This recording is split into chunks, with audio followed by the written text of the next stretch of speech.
Samajwadi party और कांग्रेस के बीच आखिर उस फॉर्मूले पर बातचीत बनी जिसके आधार पर जून में पहली बैठक हुई थी।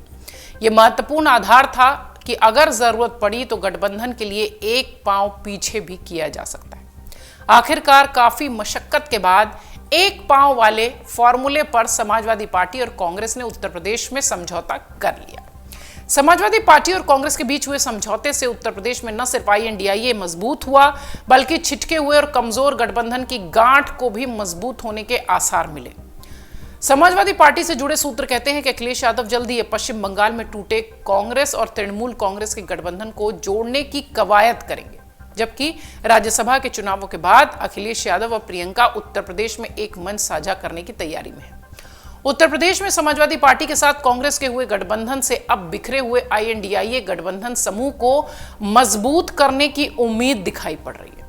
यह उम्मीद अखिलेश यादव के साथ हुए समझौते के बाद ज्यादा मजबूत दिखती है। सियासी गलियारों में अब कहा जा रहा है कि अखिलेश यादव के गठबंधन से जुड़ने पर पश्चिम बंगाल में ममता बनर्जी की तृणमूल कांग्रेस फिर से गठबंधन के साथ आ सकती है। दरअसल ममता बनर्जी और अखिलेश यादव की मजबूत बॉन्डिंग है, जिसके चलते ये कयास लगाए जा रहे हैं कि हो सकता हो अखिलेश ममता बनर्जी को मना लें। समाजवादी पार्टी से जुड़े सूत्र कहते हैं कि अखिलेश यादव जल्द ही ममता बनर्जी से बातचीत करेंगे। वो गठबंधन को मजबूत करने के लिए और वापस आईएनडीआईए गठबंधन से जुड़ने के लिए ममता बनर्जी को राजी करा सकते हैं।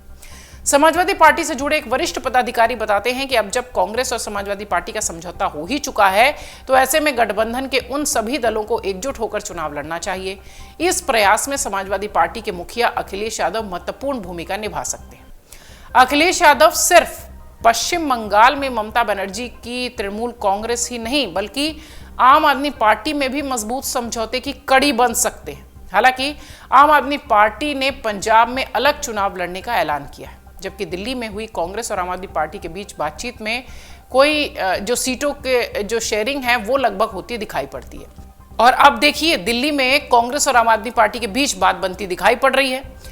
ये भी कहा जा रहा था कि दिल्ली में आप और कांग्रेस साथ नहीं लड़ेंगी, लेकिन अब सीटों को लेकर यहां पर भी बात बनती नजर आती है।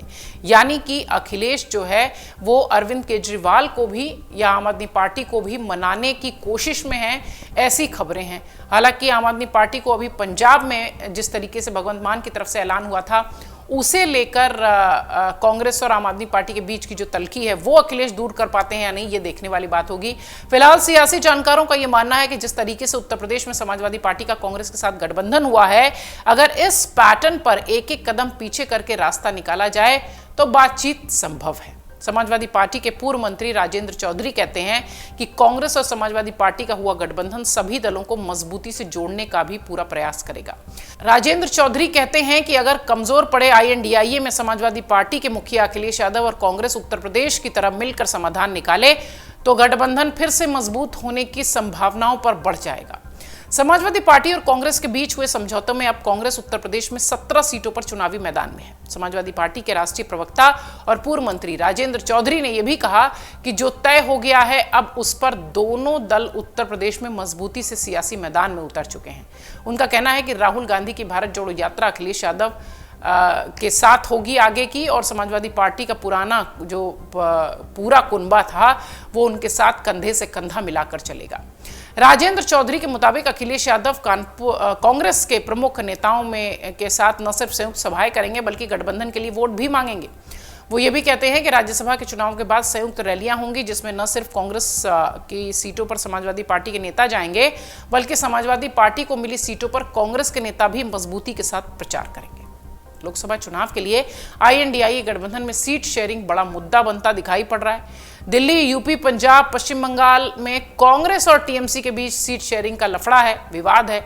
अभी हाल ही में बंगाल में सीट बंटवारे को लेकर कांग्रेस और तृणमूल कांग्रेस आपस में भिड़ती दिखाई पड़ी थी, जिसके बाद पश्चिम बंगाल कांग्रेस के अध्यक्ष और लोकसभा में कांग्रेस के नेता अधीर रंजन ने कहा था कि सबसे पुरानी पार्टी हैं हम, टीएमसी से भी भीख नहीं मांगेंगे। चौधरी ने यह आरोप लगाया था कि ममता सरकार और टीएमसी गठबंधन को मजबूत करने के लिए गंभीर नहीं है। टीएमसी गठबंधन पर ध्यान देने के बजाय प्रधानमंत्री नरेंद्र मोदी की सेवा में व्यस्त है।